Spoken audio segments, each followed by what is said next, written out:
Hello, dear students. You are welcome in RK Institute. I am Dr. RK Saini, or today I am going to discuss another paper of chemical bonding for NEET examination as well as for JEE examination. जैसा कि मैंने आपको पहले chemical bonding का एक paper डाला, आज फिर मैं एक दूसरा पेपर आपको केमिकल बॉन्डिंग का डाल रहा हूँ। इसके सॉल्यूशन भी मैं आपको समझाऊंगा, इसका आंसर की आपको डाल ही रखा है इससे पहले वाले में, एक बार और देख लो आप। फिर आप अपने आप किया करो क्वेश्चनों को, फिर उसके बाद में अपने आंसर मैच किया करो इसके आंसर से, और फिर कोई कंफ्यूजन होता है तो फिर मुझसे डिस्कस करेंगे आप, ठीक है, या फिर सॉल्यूशन देखेंगे। तो आज फिर मैं आपको केमिकल बॉन्डिंग का पेपर सेकंड डाल रहा हूँ, ठीक है, डाल दिया है मैंने, आप देख लो। अब मैं इसको डिस्कस करूंगा आपसे, ठीक है ना। बहुत इंपॉर्टेंट टॉपिक है, नीट में भी जेई में भी, ठीक है। तो पहला क्वेश्चन देखो, इसका first question, which of the following compound has smallest bond angle, यानी सबसे स्मॉल बॉन्ड एंगल किसके अंदर होगा। तो अब आप एक बार देख रहे हैं इन क्वेश्चनों को, आप समझिए।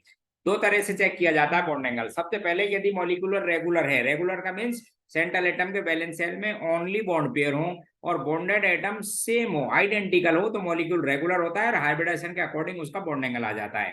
बाकी वेस्पर थ्योरी से निकाला जाता है। जैसे पहला है साहब आपके पास में H2O, पहला कंपाउंड H2O है, लोन पेयर है दो। दूसरा कंपाउंड OF2 है, ये OF2, इसमें भी sp3 हाइब्रिडाइजेशन है, वाटर में भी sp3, ऑक्सीजन पे फिर दो लोन पेयर हैं। तीसरा अमोनिया है, थर्ड मॉलिक्यूल कौन सा है आपके पास में, अमोनिया, उस पर एक ही लोन पेयर है। और चौथा मॉलिक्यूल OCl2 है, ठीक है, उस पे भी ऑक्सीजन के पास में लोन पेयर मिलेंगे। हालांकि वहां पर देखो पीपाइड पीपाइड डिपॉइड बॉन्ड भी बनता है इस तरह से, ठीक है, तो डबल बॉन्ड करेक्टर भी आ जाते हैं। तो आपको समझा देता हूं, इसका रेफरेंस एंगल जो इसकी वैल्यू है, क्योंकि यहाँ पर डीपाई पीपाई बॉन्ड बनेंगे इसलिए और पास में आ जाएगा और साइज भी लार्जर है, इसका बॉन्ड एंगल तो 109 से ज्यादा हो जाएगा, 110 डिग्री मिलता है। इन तीनों का बॉन्ड एंगल, इन तीनों का बॉन्ड एंगल रेफरेंस जो sp3 हाइब्रिडाइजेशन है उससे कम होगा, क्योंकि एलपी एलपी रिपल्सन और एलपी बीपी रिपल्सन ज्यादा डोमिनेट है बजाय बीपी बीपी, क्योंकि साइज है छोटा। अच्छा, इनमें भी इन दोनों का कम होगा बजाय अमोनिया थे, क्योंकि वहां पर एलपी बीपी रिपल्सन है, यहाँ पर एलपी एलपी। अब आ जाओ साहब यहाँ पर फाइनल, ठीक है।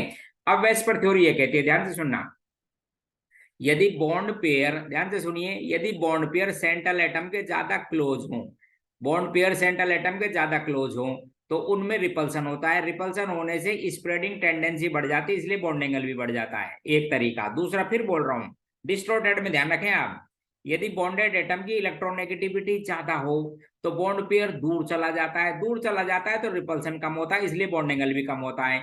इसका मतलब OF2 का बॉन्ड एंगल वाटर से कम रहेगा। वाटर का 104 डिग्री 5 मिनट है, और आपको बता दूं OF2 के अंदर बॉन्ड एंगल नियरली 103 डिग्री है, इसलिए लोएस्ट पूछेगा तो आंसर आप OF2 देंगे। Question next, which of the following है geometrical difference of the above three species, किसका डिफरेंस है। तो आप हाइब्रिडेशन चेक करो, ज्योमेट्री तो हाइब्रिडाइज ऑर्बिटल कहते हैं। sp3 टेट्राहेड्रल, sp3 टेट्राहेड्रल, इसमें क्या है आपके पास में, ट्राइगोनल बाइपिरामिडल, एक लोन पेयर और ध्यान रखना आप, तो इसी का डिफरेंट है, ये भी sp3, तो आंसर आ जाएगा सी। डिफरेंस पूछा है इसमें, कौन सी डिफरेंट है, बोले ती। विच ऑफ द फॉलोइंग मॉलिक्यूल है लॉन्गेस्ट ओ बॉन्ड लेंथ। अब सबसे पहले लॉन्गेस्ट ओ का मतलब बॉन्ड लेंथ का मतलब है, सबसे पहले बॉन्डेड एटम की बात करो तो ऑक्सीजन, ऑक्सीजन की बात कर ली, फिर बॉन्ड ऑर्डर देख लो। यहाँ O2 के अंदर तो आपको पता है डबल बॉन्ड है छोटा, O3 के अंदर इससे पहले वाले पेपर में भी था, यहाँ पर पार्शियल डबल बॉन्ड के करेक्टर हैं। H2O2 open book like structure है जिसके अंदर सिंगल बॉन्ड है। और बता दूं आपको O2F2 ये भी क्या है, एक खास तरीके का मॉलिक्यूल है, ओपन बुक लाइक स्ट्रक्चर है इसकी, लेकिन इसके अंदर क्या करेक्टर आ जाते हैं एक्चुअल में, आयनिक बॉन्ड के, ये नेगेटिव ये, इसलिए ऑक्सीजन ऑक्सीजन के बीच में नियरली डबल बॉन्ड करेक्टर आ जाते हैं, इसलिए सबसे बड़ी लेंथ किसके अंदर मिलेगी, O2H2F2 के, H2O2 के अंदर। विच of the following more soluble in water. अब फिर देखो, अब ये जो कंपाउंड दे रखे हैं इनको एक बार ध्यान से देखो, पहले वाले में आयनिक बॉन्ड में आयनिक कंपाउंड थे, अब कोवेलेंट बॉन्ड है, तो ये सभी कोवेलेंट कंपाउंड है। ध्यान से सुनिए, जनरली लाइक प्रिंसिपल ये कहता है कि कोवेलेंट कंपाउंड जो होते हैं वो कोवेलेंट सॉल्वेंट में डिजोल्व होते हैं या लेस पोलर सॉल्वेंट में सॉल्युबल होते हैं। अब वाटर है साहब, उसकी पोलरिटी हाई है और डाइलेक्ट्रिक कांस्टेंट भी ज्यादा है, इसलिए इनसॉल्युबल। बस ध्यान रखना, वाटर में सॉल्युबल के लिए दो ही बात है, या तो कंपाउंड कोवेलेंट आयोनाइज हो जाए वाटर में, जैसे एसिड हो जाते हैं HCl H2SO4 HNO3 वगैरह, ठीक है, या फिर कोई ऐसा मॉलिक्यूल जो वाटर के संग हाइड्रोजन बॉन्ड बनाने की एबिलिटी रखता हो। जैसे अब यहाँ देखो, जैसे सपोज ये CH4 है, वाटर के संग न तो आयोनाइज होता है ये, न हाइड्रोजन बॉन्ड बनाने की एबिलिटी, इसलिए ये इनसॉल्युबल है। अब मैं क्या करता हूँ, इसके एक H को रिप्लेस करके एक फंक्शनल ग्रुप लगा देता हूँ OH। अब आपको पता है कि जब एल्कोहल में OH बॉन्ड आ जाता है तो वाटर के संग हाइड्रोजन बॉन्ड बनाने की एबिलिटी रख देता है ये, जैसे ये बन गया था हाइड्रोजन बॉन्ड। अब हाइड इसका मतलब है ये पोलरिटी है, तो एल्कोहल का ये जो OH बॉन्ड है इसकी वजह से एल्कोहल वाटर में डिसोल्व हो जाते हैं, तो इस बॉन्ड को तो बोलना आप हाइड्रोफिलिक, वाटर लविंग, और एल्काइल ग्रुप को क्या बोलना, हाइड्रोफोबिक। अब सुनो बात ध्यान से, हाइड्रोफोबिक पार्ट का साइज जितना बढ़ेगा, जितना लार्जर, उतनी सॉल्युबिलिटी कम, तो छोटे छोटा रखो।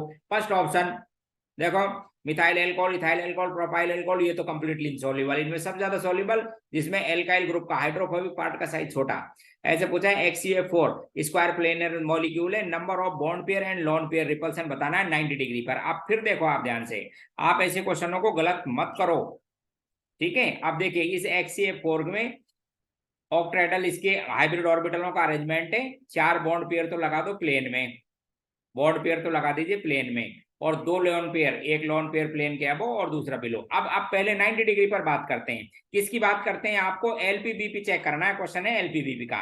तो इस 90 डिग्री के रेस्पेक्ट में ये भी 90 डिग्री, एक, ये 2 ऊपर खड़ा हुआ है, ध्यान रखना, ये 3 और 4, ठीक उसी तरह से 4 इसके रेस्पेक्ट में, 1 2 3 और ये 4, तो आंसर 8 आएगा। Question next, how many bond angle in CFCH type of CH2F2। अब देखो पिछले पेपर में आपको ध्यान हो तो मैंने मीथेन के पूछे थे कि साहब मीथेन में कितने बॉन्ड एंगल होते हैं, तो आंसर कितना था, 6। अब आप फिर ध्यान से देखना इस क्वेश्चन को, ध्यान से देखो, ये साहब आपके पास में CH2F2 बना के देख लेते हैं। ये साहब आपके पास में सेंट्रल एटम कार्बन, जिसमें 2 तो लगाएंगे आप हाइड्रोजन, ये रे, और 2 लगाएंगे आप इसके अंदर फ्लोरीन। ये रहा साहब, ये था मॉलिक्यूल, डिस्टोर्टेड है, हालांकि रेगुलर टेट्राहेड्रल नहीं है। किस तरह के देखा है, FCH, तो इस H के रेस्पेक्ट में देखो HCF1, HCF2, अब इस H के रेस्पेक्ट में देखो HCF3 और HCF4, तो आंसर क्या देंगे आप, 4। गलत कर देते हैं जनरली, गलत मत करो, समझिए आप इसको। विच of the following, which type of bond present in CaC2। अब फिर देखो इधर ध्यान से, मैंने पिछले क्वेश्चन में, पिछला पेपर यदि आप लोगों ने ध्यान दिया हो ना, तो आप तो ध्यान देते नहीं हो ना, समस्या ये है आपके सामने। ऐसे क्वेश्चन पूछा था कि साहब परोक्साइड आयन किसके अंदर है, जिसमें एक ऑप्शन ये भी था BaO2, ऐसे था। अब आपको पता है कि सेकंड पीरियड के एलिमेंट की ऑक्सीडेशन स्टेट फिक्स है, इस पे +2 चार्ज था, तो इस पे कितना चार्ज था, -2। ठीक उसी तरह से मैंने यहाँ पर कार्बाइड दे दिया CaC2, आपको पता है कि इस पे +2 चार्ज है, तो इस पे कितना है, -2। अब ये -2 वाला N2 के जैसा होगा, इस इलेक्ट्रॉनिक स्पीशीज 3 बॉन्ड ऑर्डर आ जाएगा, ये लो साहब, इसको कार्बाइड आयन कहते हैं, ये लीजिए, ये क्वेश्चन था। अब इनको समझिए आप कि साहब सेकंड पीरियड के एलिमेंट की ऑक्सीडेशन स्टेट +2 ही होगी, बाकी चार्ज उस पर, और जब इक्वल चार्ज होता है तो मल्टीप्लाई नहीं करते, क्रॉस मल्टीप्लाई चेक करना आप इसके अंदर। CaC2 था, ये कैल्शियम कार्बाइड नाम है। क्या पूछा है इसके अंदर कि which type bond present in this, तो आप बोलो साहब, एक तो हमको ये आयनिक दिखाई दे रहा है, ये आपके पास में 1 सिग्मा है और 2 पाई, बॉन्ड ऑर्डर निकाले ना N2 को जैसा, लो साहब आयनिक बॉन्ड भी है, 1 sigma and 2 pi, first option. Question 7, question 8 discuss कर रहा हूं, देखो क्वेश्चन नंबर 8,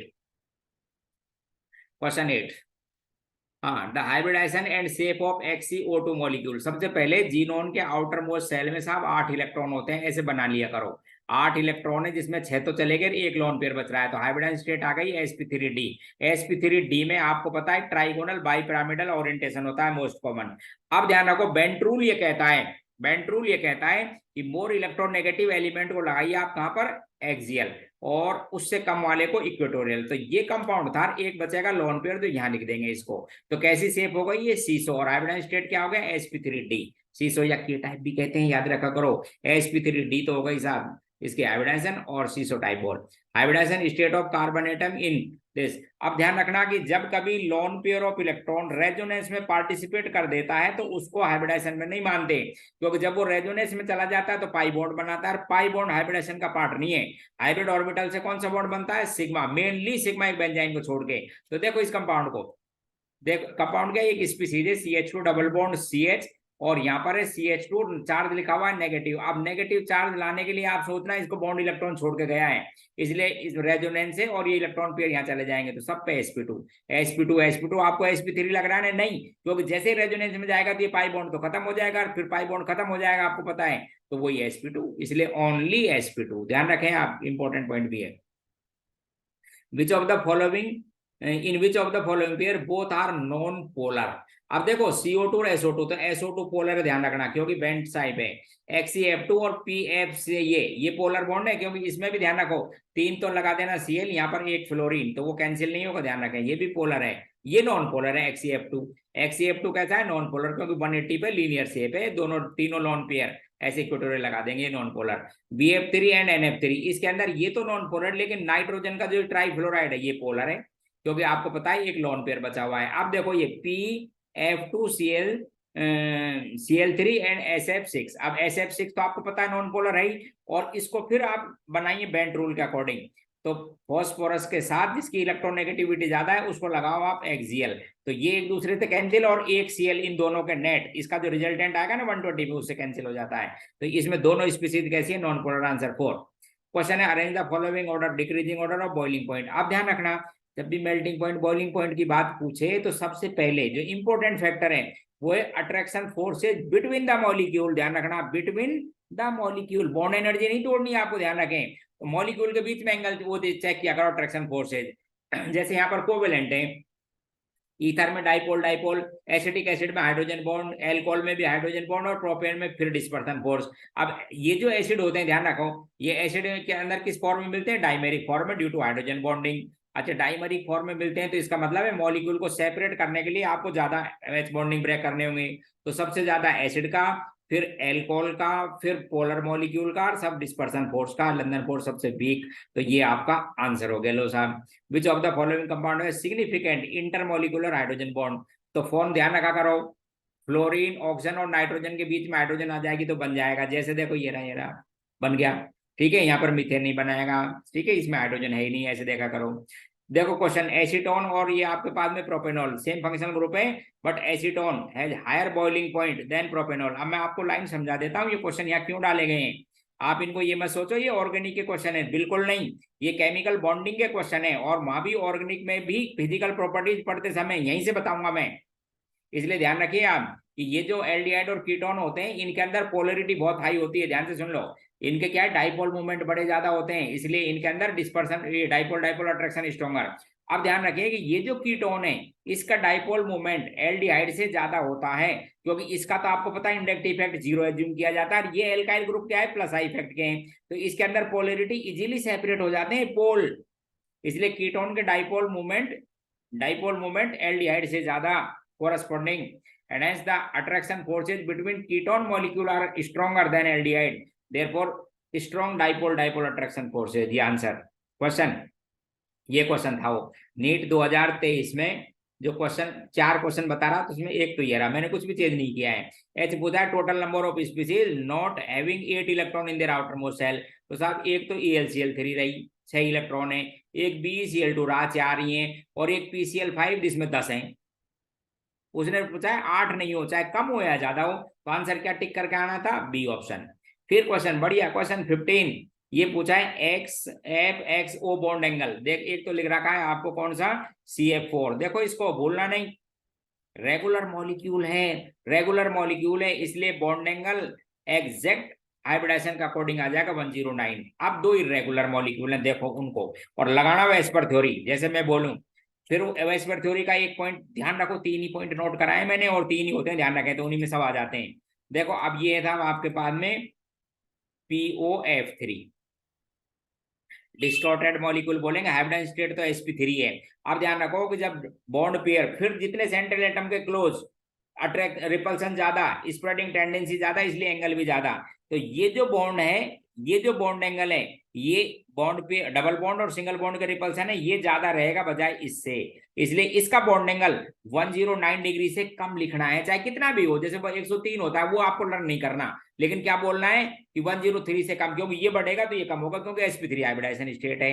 ठीक है, अब दूसरा है साहब SO2F2। फिर देखो ध्यान से, बॉन्ड एंगल बताना यही आपको। इसमें क्या है साहब, 2 डबल बॉन्ड है, 2 डबल बॉन्ड है तो और क्लोज है, और क्लोज है तो और रिपल्सन है, इसका मतलब ये एंगल और भी बहुत ज्यादा है, इसलिए ये वैल्यू और भी कम रहेगी। तो सबसे कम तो रहेगा F इसके ये वाला, फिर थोड़ा ज्यादा इससे सब ज्यादा वो, तो ये इसका ऑप्शन था। ध्यान से क्या करो, वेस्पर थ्योरी पहला यही ऑप्शन, देखो सबसे छोटा ये, फिर थोड़ा बड़ा, और इसमें exact. Question, how many nodal plane are LUMO of O2। अब आप समझो, पहले सबसे पहले तो ये लूमो का मतलब समझते हो ना, lowest unoccupied orbital in case of O2। O2 में कितने इलेक्ट्रॉन होते हैं बोलो, 16। अब 16 तक भर के देखो आप, इसमें जो अनऑक्युपाइड ऑर्बिटल है वो कौन सा बचेगा, सिग्मा स्टार 2pz, सिग्मा बनेगा स्टार वाला एंटी बॉन्डिंग का। इसका मतलब है एंटी बॉन्डिंग से बना हुआ है, तो इस तरह की ओवरलैपिंग होगी। देखो आपको बताता हूं, इधर देखो, इस तरह का लीनियर कॉम्बिनेशन होगा जिससे बनता है ये। जब इसका लीनियर कॉम्बिनेशन होगा तो ये मॉलिक्यूलर ऑर्बिटल ऐसे बनेगा, इस तरह से ये मॉलिक्यूलर ऑर्बिटल बनेगा एंटी बॉन्डिंग का। अब इसमें पूछा है कि साहब कितनी पूछी है, हाउ मेनी नोडल प्लेन। अब किसे कहते हैं nodal plane, a plane by which molecule divide into या orbital divide into two equal half and where probability to finding the electron is almost zero is known as nodal plane. तो कितनी nodal plane है, एक। सबसे पहले आपको ये पहचानना था कि लोएस्ट अनऑक्युपाइड ऑर्बिटल है कौन सा, कौन सा था, हाईएस्ट, लोएस्ट सबसे कम एनर्जी का, अनऑक्युपाइड का मतलब बिल्कुल खाली, जिसके अंदर इलेक्ट्रॉन नहीं है, वो पहचानो और बनाओ। क्वेश्चन 16 था ये। क्वेश्चन 17 एक्सप्लेन कर रहा हूं, देखिए क्वेश्चन नंबर 17, बढ़िया क्वेश्चन, वेस्पर थ्योरी से। देखो इधर ध्यान से, क्वेश्चन 17 ध्यान से सुनो। एक तो बनाना था आपको ये कंपाउंड SF4 है, SF4 था, इसमें एक लोन पेयर है, एक यहां पर लगा रखा है डबल बॉन्ड, एक तो ये, और एक सिंपल दे रखा है SF4। बढ़िया क्वेश्चन है, ध्यान से समझना। और इस पर है साहब लोन पेयर। अब आपको बता दिया कि sp3d में जो ये एक्सियल बॉन्ड लेंथ है ये लॉन्गर होती है बजाय इक्वेटोरियल से। तो ये फ्लोरीन की देखनी थी, तो सबसे पहले तो एक्सियल ये रहा, तो यानी चाहे इसकी बात करो या इसकी बात करो एक ही बात है, यानी एक्सियल को सबसे बड़ा बताना है। अब आ जाओ साहब आप इक्वेटोरियल पर, एक तो ये लिखा हुआ है, ये तो C मार्क किया हुआ है और ये B मार्क किया हुआ है। अब इधर देखो ध्यान से, इस ये 120 के एंगल पर यहाँ पर लोन पेयर से रिपल्सन है, और यहाँ पर जो रिपल्सन है वो बॉन्ड पेयर थे। तो जो लोन पेयर का रिपल्सन है वो ज्यादा डोमिनेंट होता है, लोन पेयर बॉन्ड पेयर का रिपल्सन ज्यादा है बजाय किससे, बॉन्ड पेयर पे। इसलिए ये जो C है वो ज्यादा दूर चला जाएगा, तो इसकी डिस्टेंस सबसे बड़ी। तो सबसे बड़ा तो कौन सा हुआ आपके पास में बोलो, A, फिर उसके बाद में C और सबसे छोटा B, ऑप्शन C आंसर। फिर वापस देखो, कंसिडर दिस। अब इसमें भी वही लगा हुआ है इस पर थ्योरी जो इससे पहले वाले भी समझाई थी, ध्यान से देखिए। डिस्टॉर्टेड मॉलिक्यूल है, एक बार वापस देखो इधर, CH2F2 बना रहा हूं, एक H, एक H, H और साहब ये F, ठीक है ये है। अब समझना, वही वेस्पर थ्योरी लगाइए कि जब सेंट्रल एटम के ज्यादा क्लोज होंगे बॉन्ड पेयर, तो सेंट्रल एटम की इलेक्ट्रोनेगेटिविटी हाइड्रोजन से तो ज्यादा है, जितने ज्यादा क्लोज होंगे उतना उनमें स्प्रेडिंग टेंडेंसी ज्यादा होती है, इसलिए एंगल भी बड़ा होगा, यानी सबसे बड़ा तो हो गया θ1। फिर एक H और F, इसका मतलब है कि फ्लोरीन तो दूर जाएगा क्योंकि उसकी इलेक्ट्रोनेगेटिविटी ज्यादा है, तो ये जो एंगल है θ2 इससे थोड़ा कम रहेगा, और यहाँ पर दोनों फ्लोरीन दूर हट जाएंगे वापस, जिसकी इलेक्ट्रोनेगेटिविटी ज्यादा बॉन्डेड एटम की, तो बॉन्ड पेयर दूर चले जाएंगे सेंट्रल एटम से, जितने सेंट्रल एटम से दूर जाएंगे उतना रिपल्सन कम और एंगल भी कम। जैसे ये सपोज θ3 है तो सबसे छोटा, सबसे छोटा, तो HH का सबसे बड़ा, देखो क्वेश्चन में HH का सबसे लार्जर, फिर HCF और सबसे छोटा ये। VSEPR theory, which of the following is expected to exhibit paramagnetic behaviour, unpaired electron check कर लिया करो, ठीक है। CO2 के अंदर कोई अनपेड इलेक्ट्रॉन नहीं, SO2 में भी नहीं, O2 में दो अनपेड इलेक्ट्रॉन है, MOT बताती है, चेक कर लो, इलेक्ट्रॉनिक कॉन्फ़िगरेशन लिख के चेक कर लिया करो। C2 में भी इलेक्ट्रॉन सारे पेयर्ड हैं। N bond length, bond does not present in, structure बनाया करो, N2O3, N2O, N2O4 और N2O5, जैसे इसी की सबको स्ट्रक्चर बना के देखा करो। केमिकल बॉन्डिंग का क्वेश्चन है, ध्यान रखिए आप। सेंटर में लिखते हैं नाइट्रोजन, इसके चारों ओर लगा देते हैं हाई इलेक्ट्रोनेगेटिव एलिमेंट, इसलिए NN के बीच में बॉन्ड नहीं आएगा, ऑप्शन आ जाएगी, तो इसी में नहीं है, बना के देख लेना सबकी। विच मेटल है हायर एटोमाइजेशन एंथैल्पी, आप समझो ध्यान से, ये सभी मेटल दे रखे हैं, तो atomisation enthalpy, melting point, boiling point, hardness किस पर डिपेंड करते हैं, मेटेलिक बॉन्ड स्ट्रेंथ पर। अब मेटेलिक बॉन्ड क्या था समझो, केमिकल बॉन्डिंग में मेटेलिक बॉन्ड को एक्सप्रेस किया जाता है, दो थ्योरी है, एक तो इलेक्ट्रॉन C मॉडल ड्रूड और लॉरेंज ने दिया था, एक MOT। वो ड्रूड और लॉरेंज का मॉडल ये कहता है कि कर्नल पर चार्ज ज्यादा होना चाहिए, स्मॉलर साइज का होना चाहिए, और यदि उसमें डिफ्यूज ऑर्बिटल है, और यदि उसके अंदर डिफ्यूज ऑर्बिटल है तो स्ट्रॉन्ग मेटेलिक बॉन्ड बनेगा। दूसरा MOT कहती है कि जब अनपेयर्ड इलेक्ट्रॉन पर एटम ज्यादा होते हैं तब भी स्ट्रॉन्ग मेटेलिक बॉन्ड बनता है, तो D ब्लॉक एलिमेंट में मेटेलिक बॉन्ड स्ट्रॉन्ग होता है बजाय S से, तो इन दोनों को हटाया, अब आगे D के। कैल्शियम और zinc, zinc left to right जाते हैं तो अनपेड इलेक्ट्रॉन बढ़ते जाते हैं, मिडिल एलिमेंट में हाईएस्ट हो जाते हैं, फिर कम होते रहते हैं, इसलिए मेटेलिक बॉन्ड भी ऐसे ही जाती है। तो लास्ट एलिमेंट में सबसे वीकेस्ट मेटेलिक बॉन्ड मिलता है, इसका मतलब 3D के स्कैंडियम में सबसे स्ट्रॉन्ग, इसलिए इसी की एटोमाइजेशन एंथैल्पी ज्यादा। Question, what is the hybridisation state at the central atom in solid state of PCl5? Solid, आप देखो ध्यान नहीं देते हो, जल्दी में गलती हो जाती है। सॉलिड में PCl5 कैसे मिलता है? आयन की फॉर्म में, चेक करो आयन की फॉर्म में, क्योंकि ये बड़े साइज का है, एक्सियल बॉन्ड लेंथ है ज्यादा, इसलिए मॉलिक्यूल पैक नहीं हो पाता, बड़ा साइज का है, तो सिमेट्रिकल आयन में कन्वर्ट हो जाता है। सॉलिड स्टेट में ये तो मिलता है कैटायन टेट्राहेड्रल, और ये मिलता है साहब इसका एनायन ऑक्टेहेड्रल, इन दोनों में मिलता है। तो sp3 और sp3d2 बोथ। क्वेश्चन को पढ़ लेते थोड़ा हिंट मिल जाता। विच of the following smallest bond angle XPX में सबसे छोटा कौन सा है? फिर वेस्पर थ्योरी लगाओ, और वेस्पर थ्योरी की एक ही लाइन समझ लो, वो ये कहती है डिस्टॉर्टेड मॉलिक्यूल के लिए बात है, सेंट्रल एटम से बॉन्डेड एटम की इलेक्ट्रोनेगेटिविटी बढ़ने से दूर चला जाता है, दूर चला जाता है तो बॉन्ड पेयर में रिपल्सन भी कम होता है, इसलिए एंगल भी कम होता है। अब एक तो क्लोरीन है, एक ब्रोमीन है, एक आयोडीन है, सबसे फॉस्फोरस के सबसे क्लोज इसके रहेंगे, इसमें रिपल्सन ज्यादा, इसलिए एंगल भी ज्यादा। यही आंसर था इसमें, ये पूछा है हिसाब, क्या पूछा था इसके अंदर हिसाब, स्मॉलेस्ट बॉन्ड एंगल किसके अंदर होगा? ये तो लार्जेस्ट हो गया, स्मॉलेस्ट किसमें अंदर मिलेगा? PCl3 में स्मॉलेस्ट पूछा है, दूर ले जाओ उसको। Question next, which one is geared orbital? अब फिर बनाने हैं आपको, सुमो लूमो और इनका पता होना चाहिए। सुमो का मतलब समझते हो ना, सिंगली ऑक्यूपाइड मॉलिक्यूलर ऑर्बिटल, तो ऑक्सीजन का सिंगली ऑक्यूपाइड जिसमें एक इलेक्ट्रॉन मिलता हो, तो आपको बता दूं ये ऑर्बिटल है वो एंटी बॉन्डिंग का 2px या 2py। अब ये एंटी बॉन्डिंग में बनता है, तो इधर देखो ध्यान से, ऐसे बनता है, ये इस तरह का मॉलिक्यूलर ऑर्बिटल था, ये आपको बता दूं, एंटी बॉन्डिंग में बना के देख लिया करो, इलेक्ट्रॉन डेंसिटी ऐसे थी। ये क्या है? जीरेड ऑर्बिटल था, आपको समझा देता हूँ, यही पूछा है, यही ऑप्शन में बना के देख लेना। ऐसे पूछा है टेंडेंसी ऑफ लुईस एसिड, अब आपको पता है बैक बॉन्डिंग होने से बाहर से इलेक्ट्रॉन लेने की टेंडेंसी कम हो जाती है, यानी एसिड वीक हो जाता है। अब वो बैक बॉन्डिंग इफेक्टिव ओवरलैपिंग देखो, BF3 में सबसे इफेक्टिव ओवरलैपिंग है, इसलिए सबसे वीक, तो BBr3 सबसे स्ट्रॉन्ग, फिर Cl और ये वाला इफेक्टिव ओवरलैपिंग चेक कीजिए। PCl5 क्यों मिलता है NCl5? क्योंकि इसके अंदर क्या नहीं मिलते हैं? Empty orbital. आंसर 27 दिखा रहा हूं, देखो question number 27, incorrect statement, N2H greater dissociation energy than N2+, बिल्कुल सही, क्योंकि कितने बॉन्ड रहेंगे नाइट्रोजन नाइट्रोजन के बीच में? तीन तोड़ने, बॉन्ड ऑर्डर निकाल लो, इसमें ढाई रह जाएगा, 2.5, इसलिए ज्यादा चाहिए। यहाँ पर है O2 है lower bond dissociation energy, O2 बिल्कुल सही, क्योंकि O2 में कितने बॉन्ड एनर्जी, बॉन्ड ऑर्डर है 2, और O2+ में कितना है आपको पता है ना, 2.5, इसलिए इसकी कम इसकी ज्यादा, चेक कर लेना मेमोरी लगा के। Bond length of N2+ is less than N2, गलत, क्योंकि जब आपको पता है कि 2.5 ही रह जाएगा बॉन्ड ऑर्डर, तो लेंथ बढ़ जाएगी, इसलिए यही इनकरेक्ट था, इनकरेक्ट ही पूछा है, चेक कर लिया करो। सिंप्लीफाइड एप्लीकेशन ऑफ एमओ, ठीक है, एक मॉलिक्यूल है OF टाइप का, हाइपोथेटिकल है, बताओ उसका बॉन्ड ऑर्डर, तो आप क्या करोगे, OF2 में लिख दिया करो, मॉलिक्यूल है OF, ऑक्सीजन का आउटर मोस्ट शेल, आउटर क्या टोटल 8 और इसमें 9, तो 17 इलेक्ट्रॉन हो गए, भर के देखो इधर 1s2 सिग्मा स्टार 1s2 ऐसे ऐसे लिख के बॉन्ड ऑर्डर निकाल लेना, bonding minus anti bonding divide by 2, 1.5 आ जाएगा। मोर कोवेलेंट, हजान रूल चेक करो, बड़े साइज का लगाओ anion, more covalent.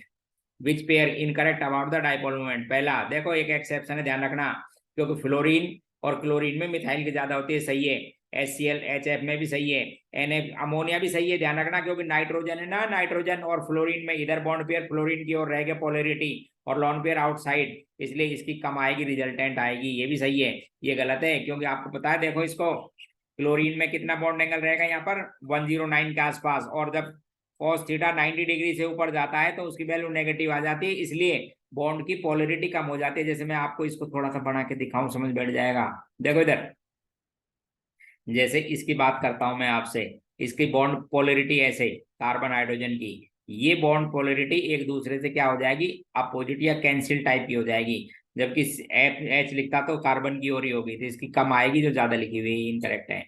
Question, which of the following molecule will be non planar? Non planar समझते हो, जिसके सभी एटम एक ही प्लेन में नहीं हो, तो वाटर भी प्लेनर है, क्योंकि टेट्राहेड्रल में सभी बॉन्डेड एटम नहीं है, ऐसे प्लेन का मतलब वाटर मॉलिक्यूल है, पटक दो प्लेन में, ये लो साहब आ गया। लॉन पेयर तो ऊपर नीचे है, जो यहाँ पर कौन से दिखाई देते हैं, प्लेनर। अब ये जो H2O2 है, ये नहीं है, उसका रीजन है कि यहाँ पर कहता है ये ओपन बुक लाइक स्ट्रक्चर है, ये जो एंगल खुला हुआ है बुक का, ध्यान रखना, सॉलिड लिक्विड गैस में ये 90 2 से लेके और 111 तक खुलता है, इसलिए ये प्लेनर नहीं है, क्योंकि ये जो पेज है अलग है, दूसरा पेज अलग है। 180 पे खुलती वो जब रहता है प्लेनर, इसलिए आंसर यही है, नॉन प्लेनर, बाकी सब प्लेनर।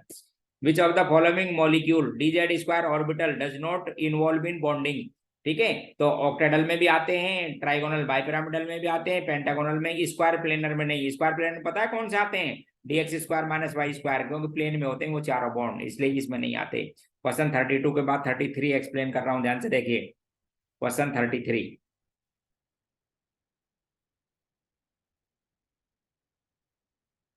हाँ, in which of the following compound the number of d pi p pi bond are equal to the perchlorate ion. अब पहले तो परक्लोरेट आयन की स्ट्रक्चर बनाइए, आप बनाने किया करो, बोले ये ऐसा परक्लोरेट sp3 हाइब्रिडाइजेशन है, इसलिए चारों बॉन्ड बने हुए हैं, सिग्मा वो तो sp3 में गए, तो ये जो पाई बॉन्ड है तीनों के तीनों कौन से हैं? D pi p pi bond है, क्योंकि क्लोरीन के पास तो डी ऑर्बिटल में बचे ये। ठीक है, तो तीनों D pi p pi bond in xenon में, क्योंकि जीनोन में भी आप ध्यान रखना है sp3 है, sp3 में तीन तो चलेंगे साहब कहां पर? सिग्मा बॉन्ड में। अब इसके पास तो डी है, इसलिए डी पाई पी पाई तीन इसी में बनेंगे, बना के देख लिया करो। ये क्वेश्चन फिर आपके पास में इसी साल नीट 2023 में आया था, इसी साल आया था। इसमें पूछा था पिरिडीन में कितने सिग्मा कितने पाई। अब इसको बताने की मेरे ख्याल से कोई बात होनी नहीं चाहिए, फिर भी कई स्टूडेंट यूं ही गलत कर देते हैं। इसमें देखो, आप ध्यान रखना, ये जो कार्बन है उस पर एक एक एच और जुड़ा हुआ है, बताएंगे नहीं, आपको ध्यान रखना है। ठीक है, तो 6 तो आपको ये थे सिग्मा बॉन्ड और 5 ये, तो 11 तो हो गए साहब सिग्मा बॉन्ड, 3 है आपके पास में पाई, और नाइट्रोजन पर एक लॉन पेयर बचा हुआ है। अच्छा, ये भी नीट में ही आया था इसी साल, देखो इधर ध्यान से, नाइट्रोजन की मॉलिक्यूलर ऑर्बिटल की एनर्जी, आप ध्यान रखना, एसपी मिक्सिंग। क्या था एसपी मिक्सिंग? जिनमें टोटल इलेक्ट्रॉन 14 तक होते हैं, उनके एस और पी एक दूसरे के बहुत क्लोज होते हैं, इसलिए इंटरेक्ट करते रहते हैं। इंटरेक्शन से, इंटरेक्ट समझते हो ना, किसी की एनर्जी कम तो और कम, जिसकी ज्यादा उसकी और ज्यादा, ऐसे इंटरेक्ट करते रहते हैं एस और पी, इसको एसपी मिक्सिंग कहते हैं। रिजल्टेंट कुछ ऑर्बिटल की रिलेटिव एनर्जी चेंज हो जाती है, जैसे कि आपको बता दूं, इसमें ये जो पाई है ना, पाई 2p(x) और पाई 2p(y), इसकी एनर्जी कम हो जाती है सिग्मा 2p(z) से, इसको एसपी मिक्सिंग कहते हैं, ध्यान रखें आप। ये इसका आंसर था, इस साल ही पूछा था। फिर क्वेश्चन ये रहा, देखो इसी साल वन डर वाला अट्रैक्शन फोर्स बोले, इंटर मॉलिक्यूलर फोर्सेस पूछे, अट्रैक्शन बिटवीन द मॉलिक्यूल, तो डाइपोल डाइपोल भी मॉलिक्यूल के बीच में, डाइपोल इंड्यूस डाइपोल भी मॉलिक्यूल के बीच में, हाइड्रोजन बॉन्डिंग भी मॉलिक्यूल के, कोवेलेंट नहीं, कोवेलेंट बॉन्ड तो इसका नाम है, विद इन द मॉलिक्यूल होता है, ध्यान रखना, बिटवीन मॉलिक्यूल नहीं। और डिस्पर्सन फोर्स, लंदन फोर्स, वो भी नॉन पोलर के बीच में जनरेट होते हैं, बिटवीन मॉलिक्यूल, इसलिए आंसर डी ऑप्शन इस साल था। The compound with maximum ionic character, maximum ionic के लिए बता दूं आपको, बड़ा तो रखो साइज कैटायन का, पोलराइजेशन पावर रखो कम और एनायन रखो छोटा, ये रहा। Which has higher boiling point, एक अमोनिया, एक फॉस्फीन, एक H2 और एक H2S। फिर समझो आप ध्यान से, बॉइलिंग पॉइंट के लिए क्या चेक करना है आपको? अट्रैक्शन बिटवीन द मॉलिक्यूल, इसलिए इन दोनों को तो काट दो, क्योंकि इनके अंदर तो डाइपोल डाइपोल है, इन दोनों में से आंसर सोचना है, क्योंकि हाइड्रोजन बॉन्ड है। अब वाटर में आपको पता है पहली बात, OH बॉन्ड ज्यादा पोलर बॉन्ड है बजाय NH से, इसलिए स्ट्रॉन्ग हाइड्रोजन बॉन्ड, और एसोसिएशन भी ज्यादा, वाटर में एसोसिएशन भी ज्यादा है, स्ट्रॉन्ग हाइड्रोजन बॉन्ड, इसलिए आंसर क्या दोगे? वाटर। और सोचा करो, अमोनिया गैस है, रूम टेम्परेचर पर ये लिक्विड, इसका मतलब अट्रैक्शन फोर्स स्ट्रॉन्गर है। Question 39, which has higher bond energy, ये भी एक एक्सेप्शन टाइप का था, इन सेकंड पीरियड में बड़ी प्रॉब्लम है। सेकंड पीरियड के एलिमेंट के साइज होते हैं बहुत स्मॉलर, 2D होता नहीं।